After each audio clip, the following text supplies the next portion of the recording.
There are 29 cards in Merge Tactics, and in this video, we're going to go over one must-know tip for every single one of them. Starting off with the Knight, you should always place him in front of your other melee units because the Knight is the tankiest 2 elixir card in the game, and he doesn't have that much damage, so you want your other troops to do damage while he soaks up the damage and allows them to survive for much longer. If you start out the game with the Archer, always buy the Barb or the Valkyrie if you can to get the 2 clan synergy, which is the strongest synergy in the early game. As a bonus, if you're running Rangers, always run the Dark Goblin and the Archer instead of the Princess so that you can use a Valkyrie and get the 2 clan synergy as a bonus. When running Assassins with the Golden Knight, always run the Stab Goblin over the Royal Ghost because the Stab Goblin has way higher DPS. As a bonus, if you're running Juggernauts, always double shield the Stab Goblin so that he survives for longer and does more damage. If you get the Spear Goblin, always pair him with another Goblin to get the Goblin synergy, the best trait in the early game for your economy. This allows you to get a free Goblin every single round and is especially useful for the Goblin Queen. The Barbarian is one of the lowest HP units in the game but has pretty good attack damage, so make sure to place him behind tankier units such as the Knight to guarantee that he gets more damage. As a bonus in the early game, make sure to pair him with cards like the Archer for the Clan trait or the Giant Skeleton for the Brawler trait to get the Clan or the Brawler synergy, 2 of the strongest early game traits. The Skeleton Dragons do virtually no damage early on but do increasingly more damage as they duplicate.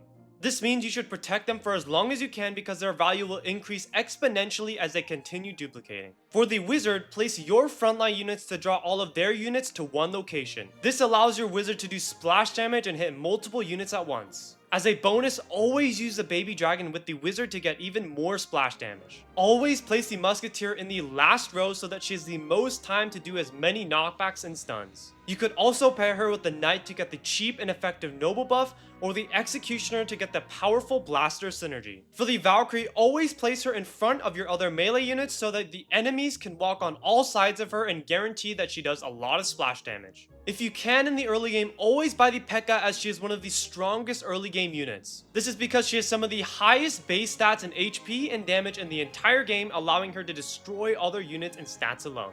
If you're facing a Giant Skeleton or a Queen, you can knock them back using the Prince. This prevents the Giant Skeleton from getting as much value with his Death Bomb and prevents the Queen from having the range to snipe your backline units. For the Giant Skeleton, always place him in front of your other units so that his Death Bomb helps your team fight. If they have a Prince, you should always place a weak unit in front of the Giant Skeleton to tank the charge. Dark Goblin is one of the weakest units in terms of base stats alone. However, if you pair him with another Ranger like the Archer or the Princess, he becomes one of the strongest backline units in the game. You should also always use the Dark Goblin with the Goblin Queen to get a guaranteed 3-star Dark Goblin in most games. For the Electro Giant, always place him in the last row to allow him time for his ability to charge up. This will prevent him from dying early and consistently give him time to charge up and use his ability. Always use the Executioner with the Mega Knight or the P.E.K.K.A to give him the double ace buff. This enables him to get way more damage and actually heal with every attack. You should also place him in either of the back corners to maximize his range and snipe the backline units. In the Monster Drink modifier, you should always use the Witch. This is because her skeletons also receive the Monster Drink buff,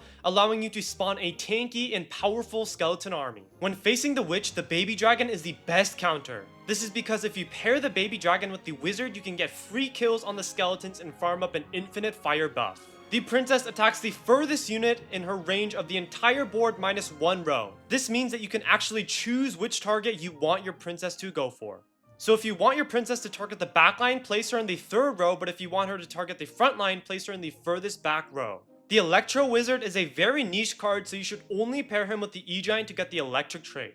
This is because the Mage trait sucks. So you should always place the E-Wiz in the very back to enable him time and protection to charge up as many abilities as he can. Although the Mega Knight is tanky, you always want to place him behind other melee units because he has one of the most valuable abilities in the game. This enables other units to soak up the damage while he jumps and stuns as many times as he can. You should almost always pair the Mega Knight with another brawler like the Giant Skeleton or the Prince to give him bonus HP and enable him to get more abilities off. For the Royal Ghost, you always want to pair him with another assassin so that he can jump into the opponent's backline. Also, as a bonus tip, you can always choose where your assassins land because they jump directly in front of them. So if you place your ghost on the right, he'll jump forward and right, and if you place him on the left, he'll jump forward and left. If you have the bandit and are running assassins, always hide your bandit on the bench until the last second. This enables you to hide your assassin trait from your opponent, so if you put the bandit on the board right in the last second, you'll sneak attack them with the assassins. The Goblin Machine always stuns the furthest enemy troops from him, so you should place your machine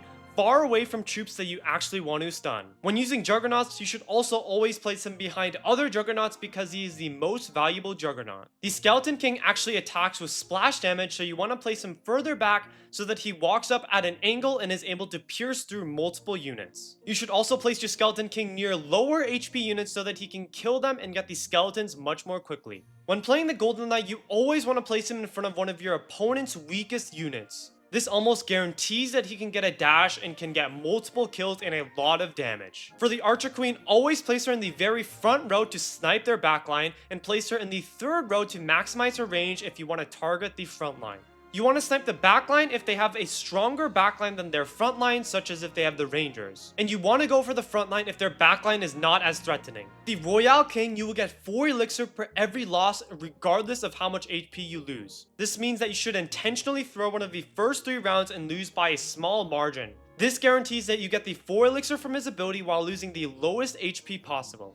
For the Spirit Empress, you gain 2 elixir for every merge, and you lose 1 elixir for every sell. Meaning that if you merge and immediately sell a unit, you get a net gain of 1 elixir. This means that you should always merge and sell troops to get plus 1 elixir every time and generate an infinite cycle of elixir. For the Goblin Queen, you should always run the 2 or 4 out of 4 Goblin trait. This is because you'll get goblins each round from the trait, as well as goblins from killing opponents, meaning that you'll have more chances of getting a Goblin merge. As a bonus, you should also always run the Dark Goblin, as you'll almost always be able to get a guaranteed 3-star.